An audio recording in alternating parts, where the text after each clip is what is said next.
फूलों से भरे एक बगीचे में एक छोटा सा विचित्र बैंगनी रंग का एक सुगंधित पुष्प था। सुबह अपने पत्तों से उसकी बूंदें झाड़ रहा था। तभी बगल में देखा कि एक लाल गुलाब शान से नीले आसमान की ओर निहार रहा है। उसे देख उस छोटे से फूल ने कहा, इन फूलों के बीच मेरी कोई महत्व नहीं है। क्या कारण रही होगी कि प्रकृति ने मुझे इतना छोटा बनाया। गर्दन हमेशा मेरी नीचे की ओर रहती है, आसमान की ओर ठीक से देख भी नहीं सकता। गुलाब के कानों तक यह बातें पहुंच गई। मन ही मन मुस्कुराकर उस बैंगनी पुष्प से कहा, बातें तुम्हारी कितनी विचित्र है।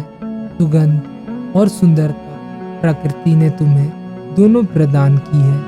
अपने आसपास निहारो, देखो कितनों को यह सौभाग्य भी प्राप्त नहीं है। इसी तरह के विचारों को मन से निकालो और जो पास प्राप्त है उससे संतुष्ट रहो। जो बड़ा बनने की चाह रखता है या बड़ा होने पर गर्व महसूस करता है, वह खत्म हो जाता है। गुलाब की बात सुनकर उस छोटे से फूल ने कुछ क्षण मन में सोचा, फिर कहा, मुझे पता ऐसा तुम क्यों कह रहे हो, क्योंकि तुम्हारे पास हर वो चीज मौजूद है जिसकी मैं चाह रखता हूँ। एक दुर्बल को परामर्श देते वक्त एक बलवान कितना कठोर हो सकता है, मैंने आज तक तो सुना ही था, लेकिन आज अपनी आंखों से देख लिया। उधर प्रकृति भी उन दोनों की बातें सुन रही थी। उस छोटे पुष्प से कहा, मेरे प्यारे फूल, तुम कैसी कैसी बातें कर रहे हो। तुम तो हमेशा से विनम्र और मधुर रहे हो। आज तुम्हें क्या हो गया है? किसने तुम्हें बहका दिया है? छोटे फूल ने धीमी आवाज में गिड़गिड़ाते हुए कहा, कृपा करे मुझे एक दिन के लिए आप उस गुलाब की तरह बना दे। प्रकृति ने उस छोटे से फूल से कहा, तुम्हें नहीं पता तुम क्या मांग रहे हो। इस आकांक्षा के पीछे की विपत्ति से तुम वाकिफ नहीं हो। यदि तुम गुलाब बन गए तो पछताओगे। अंत में पछतावा के अलावा कुछ भी ना प्राप्त होगा। किंतु वह बैंगनी फूल अपनी जिद पर अड़ा रहा। प्रकृति ने उसकी जिद्दी को देखते हुए, उसके विद्रोही स्वभाव को देखते हुए उस फूल से कहा, अपनी विपत्ति के जिम्मेदार अब तुम स्वयं होगे। फिर मुझसे कोई शिकायत मत करना। और उस छोटे फूल की इच्छा पूरी कर दी। अब छोटा बैंगनी फूल एक ऊंचा गुलाब के पौधे में बदल चुका था। बगीचे के सभी फूलों से ऊंचा हो गया था। उसी से छोटा फूल झूम उठा। कुछ दिन बाद काले बादल छाए, जोरों से बादल गरजने लगी, तूफान आने लगा। अंधाधुन आंधी और बारिश ने पूरे बगीचे को तहस नहस कर दिया। सिर्फ छोटे फूल और पौधों को छोड़कर बाकी बचे सारे पेड़ पौधे, फूलों, सबको जड़ से उखाड़ फेंका। किसी की टहनियां टूट गई, कोई जड़ से उखड़ गई।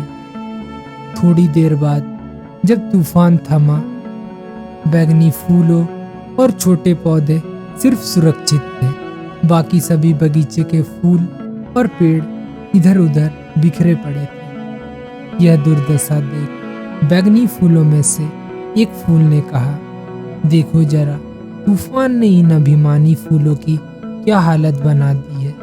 एक और बैंगनी फूल ने कहा, हम छोटे हैं इसलिए प्रकोप से बचे हुए हैं। अनेक बैंगनी फूलों ने अनेक प्रकार के ताने दिए, ठीक समाज के लोगों की तरह।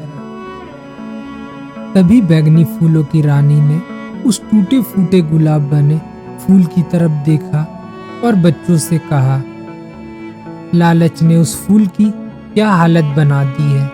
कुछ दिन के लिए ही वह अभिमानी गुलाब बन सका। जब भी बड़ा बनने का विचार मन में आए, इस दृश्य को याद रखना।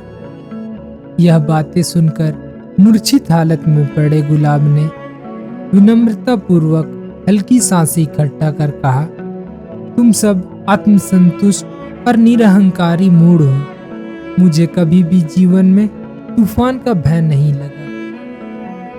कभी मैं भी आत्मतृप्त था, संतुष्ट था खुद के जीवन से, परंतु वही आत्मतृप्ति ही मेरी जीवन और उन्नति के बीच दीवार बन खड़ा था।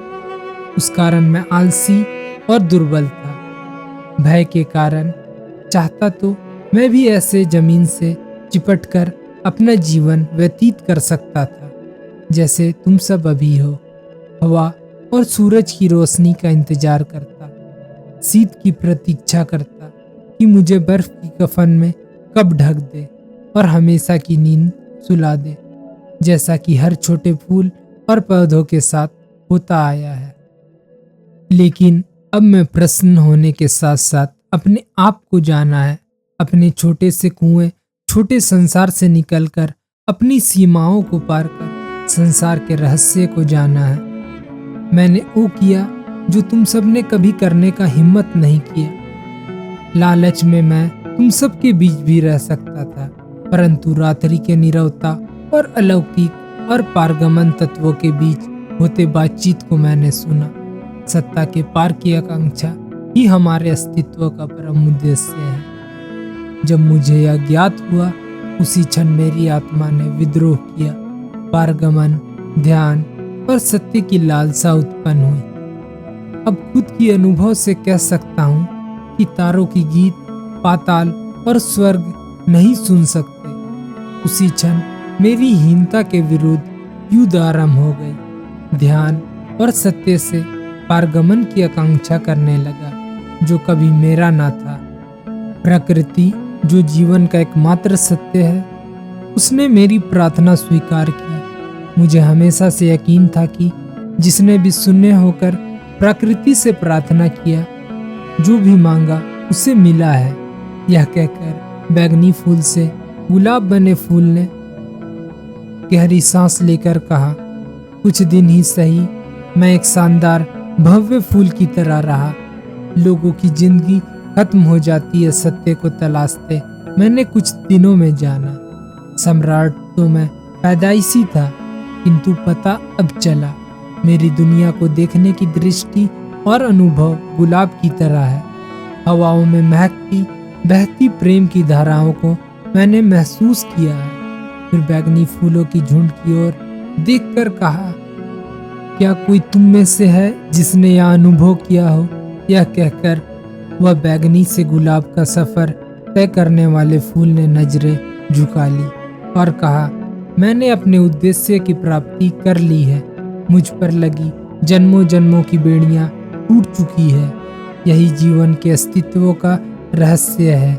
यह कहते ही एक हवा का झोंका उस फूल की पंखुड़ियों को आसमान में बिखेर दिया। लोग जहाँ पहुँच सकते हैं वहाँ भी नहीं पहुँच पाते हैं। उसका कुल कारण यही है कि सोचते हैं, डरते हैं, लोग क्या कहेंगे, मेरे बारे क्या सोचेंगे। इस कारण जो उन्हें मिल सकता था, अंत में वह भी नहीं मिलता। एक विद्रोही मनुष्य भीड़ से अलग हो जाता है, उसे आलोचना का सामना करना पड़ता है। समाज, परिवार उसके खिलाफ हो जाता है। राह दिखाने वाले लोग उसे राह दिखाने से पहले चेतावनी देते हैं। कोई चिंता कर चेतावनी देता है, कोई राह की रोड़ा बन चेतावनी देता है कि यह व्यक्ति हमसे आगे ना बढ़ जाए। और जो मानसिक संतुष्टि होती है वो हमारे जीवन को कैद कर देती है। हर एक जीवित मनुष्य एक फूल की तरह है, अपनी सीमा से ऊपर जाने का अधिकार है। झूठ से भरी जीवन से बेहतर है अगर सत्य को तलाशते आपकी मृत्यु भी हो जाए तो भय किस बात का, मृत्यु तय है। मृत्यु के बाद क्या, जो जीवन से पहले था वही। धन्यवाद, जोहार।